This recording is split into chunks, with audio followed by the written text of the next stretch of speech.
Let's just move to this story. The Home Secretary has announced the government will publish a paper into group-based child sex exploitation in order to better understand the heinous characteristics of the crime and help deliver justice for victims. The paper will outline the insights gained from events like the Rochdale grooming gang scandal and address the taboo subject which surrounded the case. Priti Patel said on Twitter, victims of these sickening child sex abuse groups have told me how they were let down by the state in the name of political correctness. You may remember just last week we spoke with the Rochdale whistleblower, former detective Maggie Oliver, after one victim from the Rochdale scandal bumped into her abuser in Asda's.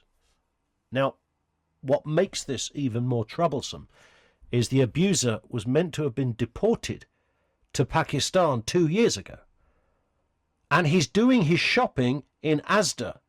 He bumps it face to face with the woman that he sexually abused. Well, she was a girl. She was a child. So what is the focus here? Is there elephants in the room? Is that what we're talking about? Dr. Taj Hargey is director of the Muslim Educational Centre of Oxford and Imam of the Oxford Islamic Congregation too. Taj, afternoon to you, sir. What are you making of the Home Secretary's comments about this? Is anything likely to change in your view? Well, she's certainly on the right path, but let me just mention this. We have, during this lockdown, have virtual Friday prayers that beamed out all over the UK and, of course, to the rest of the world. And one of the lead items in my sermon last Friday was to name and shame particularly these three idiots, criminals that have been convicted for sexual crimes, and I mentioned them to name and shame them. They are, of course, Abdul Aziz, Adil Khan, and Abdul Rauf.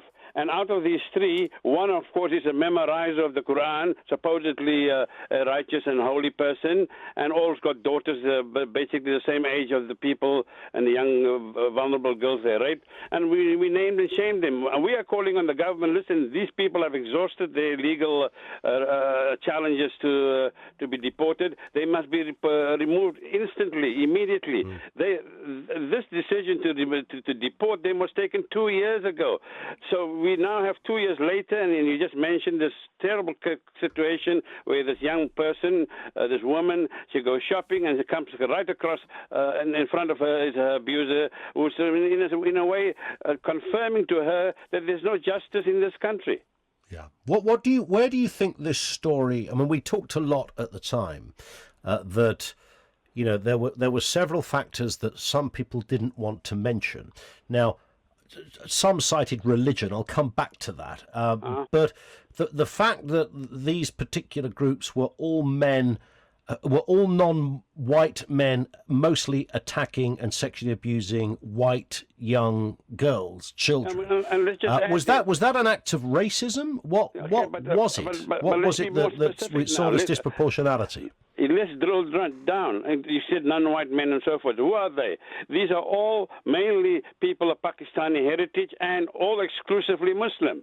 So these are the two sort of elephants in the room. We have to deal with the issue of Pakistani malevolence, and we've got to deal with the issue of Muslims thinking that it is fine and okay to rape and to use vulnerable women. So both. But do they think that, Taj? Because there's nothing in the Quran that says you can do this. There's you're not going to stand there as an imam and say that that's okay. So where were they getting their message from? Well, the Quran doesn't justify any criminal behavior. Of course. So was it cultural more than it was religious? It is cultural, but culture operating under the veneer of religion. That's the issue. And so we at the Muslim Educational Centre of Oxford, we're trying to cut the umbilical cord between culture and religion. The two are not the same. I like to think, aside from my voice, my accent, I'm a British Muslim. I support Tottenham Hotspur. They don't always win. I go to the pub. I have my orange juice, you could have your beer, whatever. In other words, I'm an integrated person. This idea that you have to be a Muslim and wear a beard and cover your face and have a hijab and all of this stuff, this is cultural irrelevance. It has nothing to do with my religion. And so we need to go drill down and say, listen, who are these culprits doing this type of sexual predatory actions? And And as like I've mentioned openly, and we shouldn't be politically afraid of political correctness. Okay. We should be politically incorrect in our words. So they use their as yes. I mean, Pakistanis and it's Muslims. we should just be telling the truth as it is, shouldn't we? Absolutely. And we all, Pakistanis and Muslims. you and I, Taj, are on the same page on this. But do you think that they somehow reinterpreted their, because I always thought, here's my thinking, these are people from the gutter, wherever they came from, Yes. whether it's parts of Pakistan, whether it's parts of Rochdale, these are right down there, lower than a snake's belly, these guys. And they culturally are immature, they are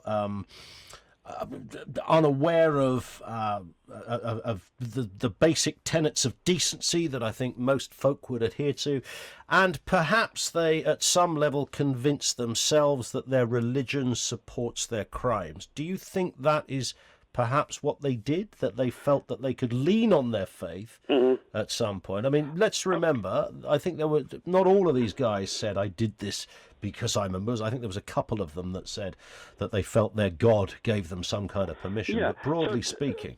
Yeah, but they use religion as a pretext for the criminality. In fact, the Quran has you talked about describing these people. The Quran describes people like them as the lowest of the low. Okay, very harsh terminology, the lowest of the low. And for them to use religion as a pretext, as an excuse, is spurious. It's got no merit whatsoever. We, as Muslims and non-Muslims in this society, and of course the greater population are those don't following Islam, we should come down hard as nails on these people, give them no quarter. And if they are not, and if they're found guilty, they should be, of course, jailed. And if they don't, and if they were not born in this country, then automatically the citizenship should be revoked, and they should be sent on the next bloody plane to go back to wherever that homeland is.